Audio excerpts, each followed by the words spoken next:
जलगांव में अल्फेस फाउंडेशन की तरफ से ईद मिलन का कार्यक्रम आयोजित किया गया था। इस अवसर पर नासिक पदवीधर विधानसभा क्षेत्र के आमदार सत्यजीत तांबे, शिक्षणाधिकारी विकास पाटिल, मनपा शिक्षण मंडल अधिकारी खलील शेख, शिक्षण विस्तार अधिकारी विजय पवार, क्रीडा शिक्षक प्रवीण पाटिल, पूर्व उपमहापौर करीम सालार, अल्फेस फाउंडेशन के अध्यक्ष अजीत सालार और चेयरमैन मुश्ताक सालार मौजूद थे।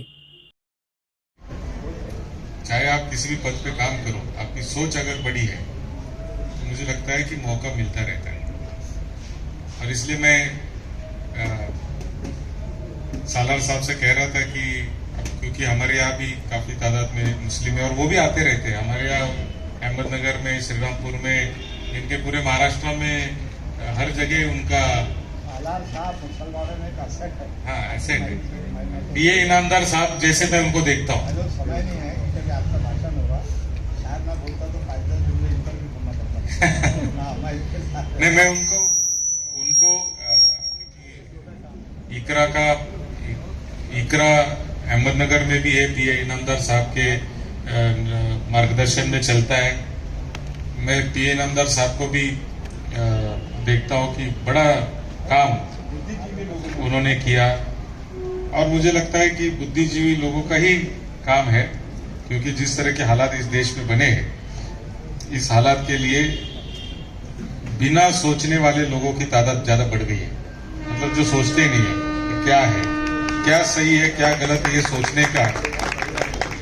और आजकल तो मैं सालार साहब, मैंने ये भी पॉलिसी डिसीजन लिया है अभी 1 साल से कि मैं कहीं भी डिजिटल क्लासरूम नहीं दूंगा।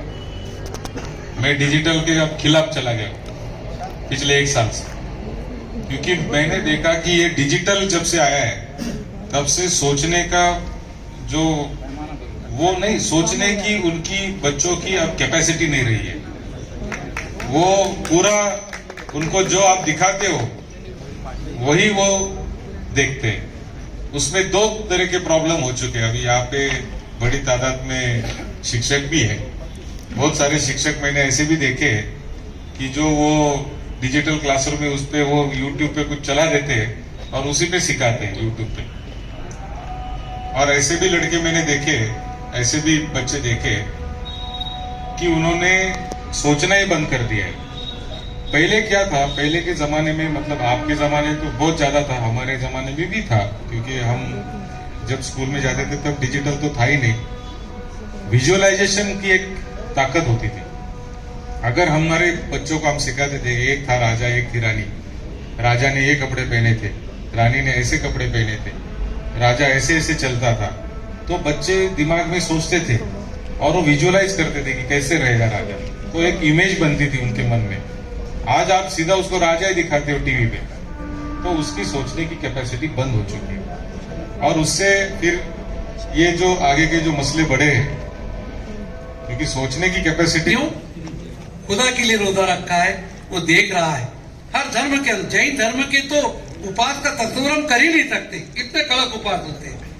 हर धर्म उपवास के जरिए से ये बताता है कि देयर इज अनसीन पावर, ईश भय हमारे दिल में आए, ईश्वर का दिल हमारे, उसका भय हमारे दिल में आए। ये उपवास, रोजा, फास्टिंग ये सिखाता है। और अगर वो हमारे दिल में नहीं आता है तो फिर हमारे पीछे कोई सीसी कैमरे नहीं है जो हमारे हर मन को देखेंगे।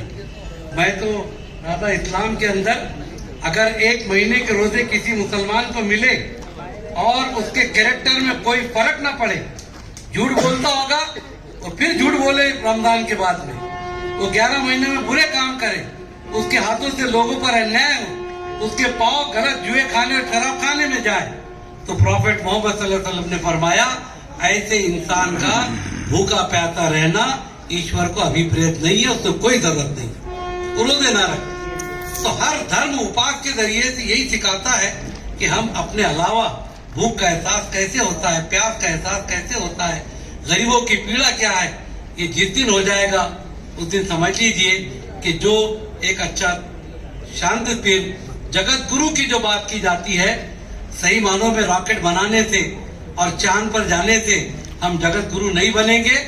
वो एक टेक्निकल हमारी फतेह हो सकती है, टेक्नोलॉजी की जीत हो सकती है, लेकिन जगत गुरु उस वक्त बनेंगे जब हमारा देश जैसे सोने की चिड़िया था आज भी सोने की चिड़िया बन जाए।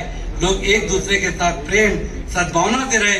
मेरे दुख में आप आए, आपके दुख में मैं आऊं, मेरे सुख में आप आए, आपके सुख में मैं आऊं। अगर हमने ये नहीं सीखा तो चांद पे जाके फायदा नहीं, जमीन पर चलना आ जाए, एक दूसरे का प्रेम आ जाए।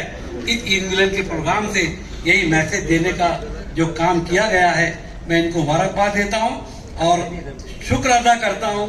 सतीश दादा पाटिल आज हमारे अंदर मौजूद है, बहुत बड़ी पोस्ट पर है आप। लोग एक छोटे से ताल्लुके के आमदार होते हैं, आप कई जिलों के आमदार हैं। और आज जो उन्होंने मीटिंग बुलाई है, शिक्षकों के प्रॉब्लम है, शिक्षित कर्मचारियों के प्रॉब्लम है, संस्था चालकों के प्रॉब्लम है।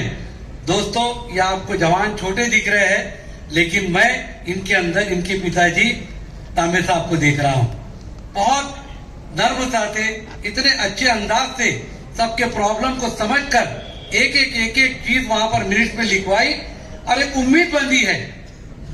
पाटिल साहब, एक उम्मीद बंधी है कि अब हमारे प्रॉब्लम सॉल्व होने को आएंगे, क्योंकि हमने देखा कि जो माहौल है